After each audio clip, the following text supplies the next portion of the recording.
Why is it that we don't seem to be able to adjust ourselves to the physical environment without destroying it?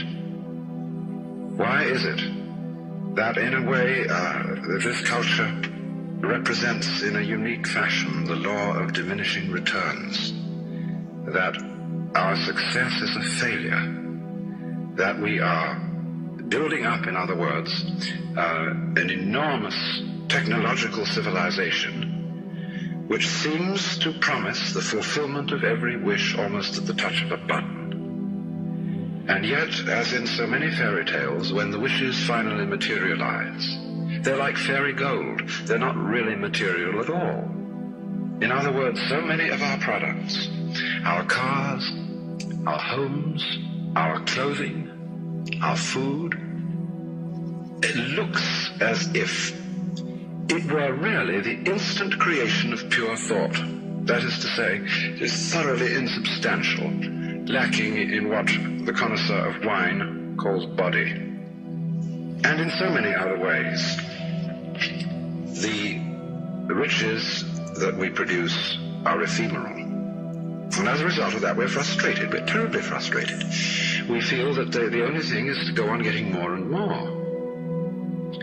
And as a result of that, the whole landscape begins to look like the nursery of a spoiled child who's got too many toys and is bored with them and throws them away as fast as he gets them, plays them for a few minutes.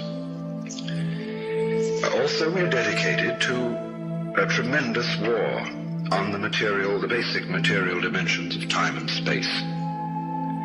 We want to obliterate their limitations. We want to get everything done as fast as possible. We want to convert the rhythms and the skills of work into cash, which indeed you can buy something with, but you can't eat it.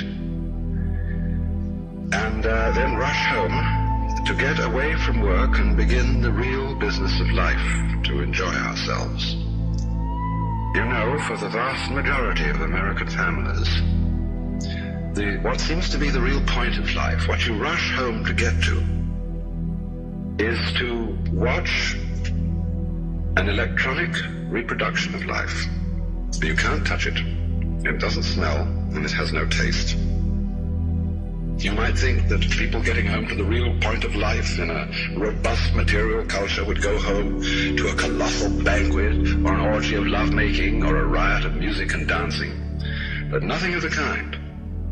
It turns out to be this purely passive contemplation of a twittering screen.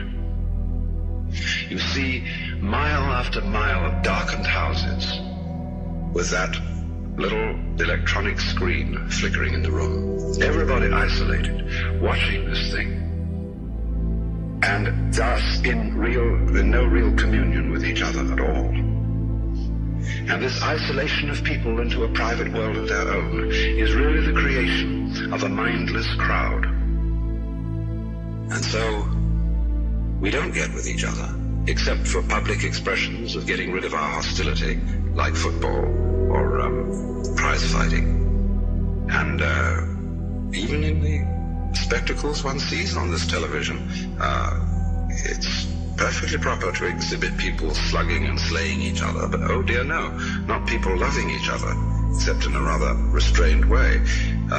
One can only draw the conclusion that the assumption underlying this is that expressions of physical love are far more dangerous than expressions of physical hatred. And it seems to me that a culture that has that sort of assumption is basically crazy and devoted, unintentionally indeed, but nevertheless in fact devoted, not to survival, but to the actual destruction of life.